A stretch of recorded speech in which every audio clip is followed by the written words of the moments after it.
What if the most ruthless Mafia boss was about to make the biggest mistake of his life, until one sentence stopped everything?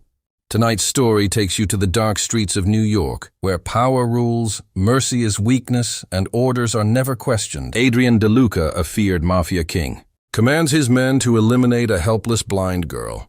But just as the trigger is about to be pulled, she whispers a name that should have been buried forever, his dead wife's name in that moment.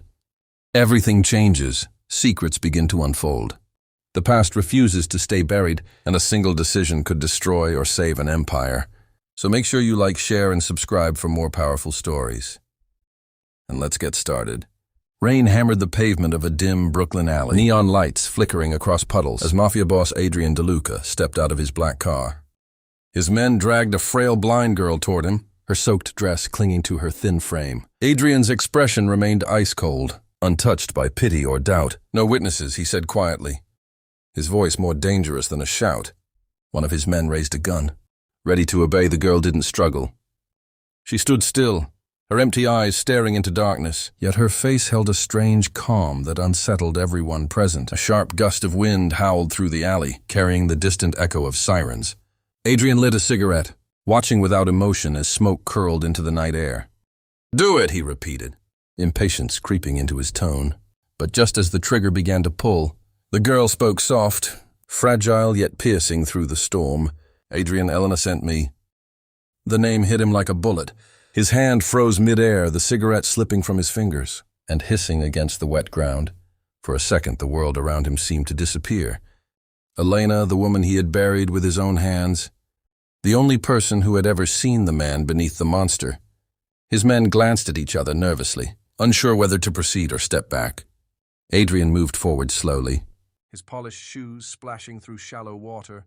He stopped inches away from the girl, studying her face, as if searching for a lie hidden beneath her calm expression.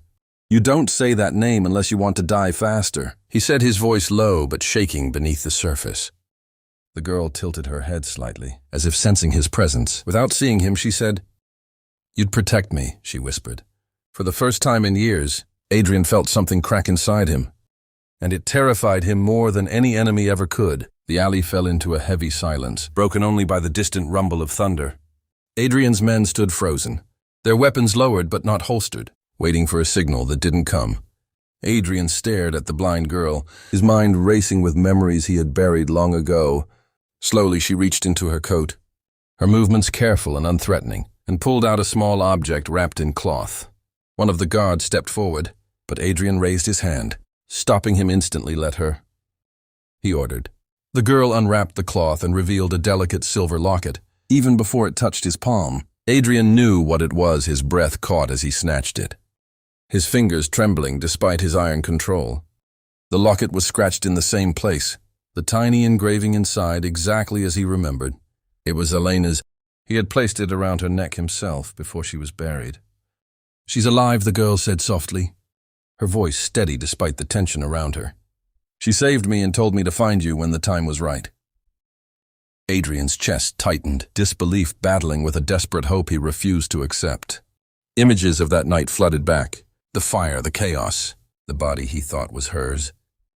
Had he been wrong all this time? "Who are you?" he demanded, his voice rougher now, less controlled. The girl lifted her face toward him, a faint, almost sad smile forming on her lips. Someone she trusted enough to carry her truth. Adrian closed his fist around the locket, the cold metal grounding him as everything else spiraled behind him. His empire waited for orders, but in that moment power meant nothing. He lowered his gun slowly. "Call off the hit," he said quietly.